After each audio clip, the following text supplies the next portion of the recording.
wear another cap. I don't know how much time you spend at Pixar. You could tell us if you like. What's the split between them? And it varies. I try to spend 1 day a week there physically, but when we're getting ready to release a movie, I can be there all week. So it's dynamic. The new movie is Cars coming out. We have a movie coming out in about a year called Cars. It's our next one. What is going on in that business from your perspective? I just finished the Disney book by totally blanking on it. Jim Stewart. And it was in it. You were talking a lot to Roy Disney, and one of the things you said is, "I'll never do business when Michael Eisner is there," and he's moved along. Yeah. Well, what's going on in that business is the same as going on in that business for a long time, which is people are trying to make really good movies. And it's a really different business than the computer business. In the computer business, if somebody buys a Dell, they're probably not going to buy a Mac. If somebody buys a Mac, they're probably not going to buy a Dell. So there's a winner and a loser. But in the movie business, it's not that way. If there's 3 lousy movies out, you're probably not going to go see any of them. If there's 3 good movies out, you might go see all of them. And so, you could ask yourself, we had a little while back where Shrek came out in the spring, and I think it was Monsters, Inc. came out in the fall. And you could, Shrek was a big hit. If Shrek had failed, would that have helped Monsters? I don't think so. If Shrek succeeded, did that hurt Monsters? I don't think so. Matter of fact, it might have helped Monsters because it gets people seeing animation. So it's not a zero-sum game like the computer business. As long as you have different release windows, it's fine. And so we're really competing about whether we can make a movie that a lot of people want to go see, hopefully a few times, and then buy the DVD. And so it's a very different business. What's one of the issues? We don't have topics at D, but this year one has certainly emerged about disaggregation of media. I think Hollywood is obviously concerned in the music business. It's moving to the video business. Newspapers are very concerned. Well, we see that with iPodcasting, the disaggregation of radio. Right, exactly, in every area. And so the idea is, and I don't know if you, I think you hope he's in the room. Chris Anderson, the editor of Wired, wrote a piece called The Long Tail, and I think he's working on a book about it, and it's very interesting. It goes to this idea of, do we still have our mass market? And we've been focused very much in the kind of physical world on these hits, big hits. Hollywood's certainly been part of that, but there's really, in the virtual world, money to be made all the way down that long tail of things that don't command as many sales as the hits, but cumulatively. Well, Hollywood has been focused on that tail as well. I mean, the DVD revolution, Hollywood's put out the library on DVDs, and it's printing money. So it's not just the hits. There is a long tail in Hollywood of content that's been released on DVDs that was made many years ago. But your studio, yes, you've been in the big hits business, right? I mean, that's a good thing, obviously.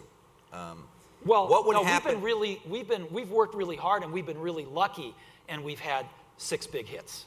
And what happens if you have, I don't wish this on you, but what happens if you have 2 flops or 2 things that are just sort of mediocre at the box office? Well, I think someday I'm sure we'll have a movie that doesn't perform as well as we'd like. Our stock will go down. We'll take our cash, buy our stock back. I don't know. Well, what does it take to get a hit? I mean, I think what Walt's getting at is that, if one small, say, Indian movie hits everyone who wants to see it, which the internet can help you do that. Well, the way that you make animated movies is really different than live action movies, as you may know. In a live action movie, the director goes out and shoots lots of film, typically between 10 and 100 times more footage than will end up on the screen. And then they take it all into the editing room and they build their movie in the editing room. And that's why, sometimes you see a movie and you go, that stunk. Didn't they know it? Well, the answer is yes, they did, but they knew it too late. They knew it in the editing room, and they go, oh, Jesus. And by the time they knew it, the actors were gone, the sets were down, they ran out of money, and they had what they had, and they made the best movie they could. Well, or not. Or not, yeah. So in animation, it is so expensive that you cannot afford to animate more than a few % more than is going to end up on the screen. You could never afford to animate 10 times more than is going to end up on the screen. So how do you do it? Well, Walt Disney himself solved this problem decades ago. And the way he solved it was he said, we have to edit our film before we make it, not after. Well, how do you edit a film before you make it? Well, you get your story team together and you do storyboards. You do these little pictures for every key scene. But that wasn't enough. Then what he did was he actually photographed them on film. He filmed each picture, of which there are, thousands. And then he got he got scratch voices, people around the studio to do the voices, and he'd even put in some scratch music. And then he could watch his movie. And we still do that today. We use video, we were more sophisticated at it, but basically we build our movie before we make it out of these story sketches, and we video them, and we put scratch music and scratch voices so we can watch our movie. And invariably, what you think is going to work crashes and burns when you see it in the reels. And you iterate on these reels thousands of times. And only when it works in the reels do you then go animate it and actually produce it. And so, you know, in Hollywood, one of the most popular sayings is, you know, the story is king. But it turns out it really isn't. Because when push comes to shove, when a movie's in production and there's a lot of mouths to feed and they're waiting for stuff to make, and the story's not working, almost everybody says, well, we just have to make the movie. And one of the things that I'm proudest of Pixar of is we have a story crisis on every movie, and production's rolling, and there's mouths to feed, and something's just not working, and we stop. We stop and we fix the story. Because John Lasseter, you know, who's one of the founders of Pixar, he really instilled a culture of story, story, story. And even though Pixar is the most technologically advanced studio in the world, John has a saying that's really stuck, which is no amount of technology will turn a bad story into a good story.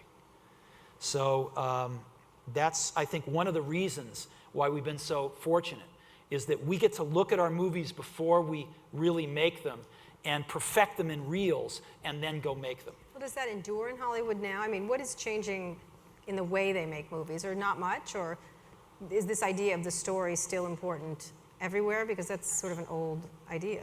It's one of those things where it's easy to say and harder to do, expensive to do.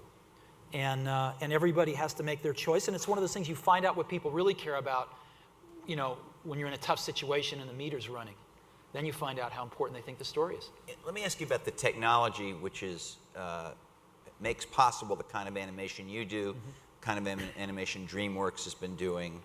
What part of the curve are you on in that technology? Is it still, you know, it gets better but also more expensive, or you're at a point where it comes down in price, or, I mean? Well, when we first started this off, one of our frames, there's about 120,000 frames in a movie, in a 90-minute movie or so. One of our frames used to take about 3 hours to render, to take all of the mathematical data and actually make a picture. And now we have computers that are about 10,000 times more powerful, throwing at the problem. And you know how long it takes to render a frame? About 3 hours. How could that be? Well, because the appetite grows just as fast as the technology is there to feed it. And so if you look at a frame of The Incredibles, it's vastly richer than a frame of Toy Story. And our next film, Cars, it takes it even to another level. And so it's unbelievable what we can do, and the artists want to do it. So we're constantly inventing new technology, and it's just getting used like that. What does that do to the actual look of it? I mean, is it more gets realistic? far more detailed, far more realistic, if that's what the director wants.